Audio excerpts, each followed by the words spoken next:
And in fact, it is one of the saddest things that I've noticed is the lack of trust that people now have in our criminal justice system. And in my view, it is a direct result of some unfortunate incidents that occurred over the years. And this isn't to cast blame or aspersion or to even get into a political discussion, but it is a sad fact and a sad reality that certainly over the past, I would say, 8 to 10 years ago, the Department of Justice was unfortunately politicized in some ways that did not redound to its benefit. And I don't necessarily mean if you were one of the U.S. attorneys who actually got fired, which tends not to happen unless an administration turns over, but that happened. But there were other things that occurred, and they've come to light, and there have been OIG reports, and there have been studies about that. And if you go down to Main Justice, you see people will talk to you. For example, the Civil Rights Division became a shadow of itself in certain years, and that was extremely unfortunate.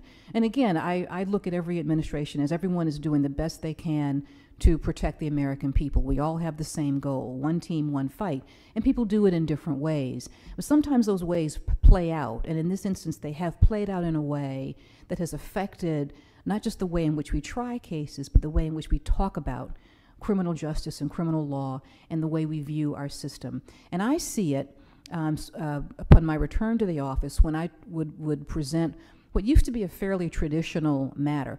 The prospect, for example, of prosecuting a federal case in federal court.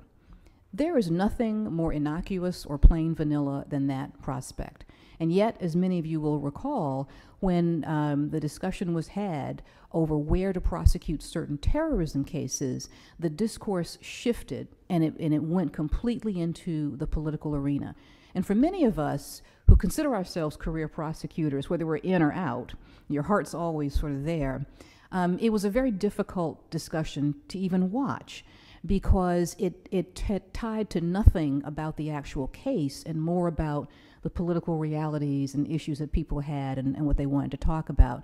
And as we've seen, as most recently, Antonia's colleagues just recently handled very successfully a major terrorism trial, and that office has done so for years, going back to the days of the first World Trade Center bombing.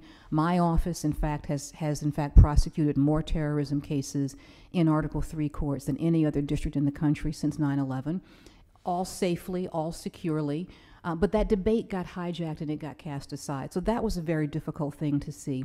And those are the large ways in which you see it. The smaller ways in which I would see this are when you go into court and you present a certain view, and judges that used to rely upon the government will question you in a way that shows that they don't necessarily know, that they don't disbelieve you, but they want to know, well, Lorretta's AUSA is saying this, but really, is she going to be able to back them up?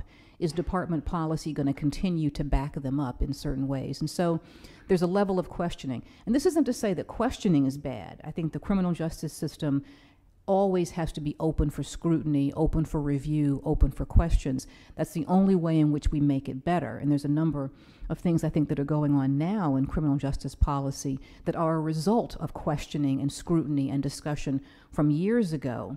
But this fundamental lack of distrust, I have basically seen the department going through almost a post-Watergate era, where the first thing that you say is no longer viewed as, here are the dispassionate prosecutors, but gee, what's their agenda?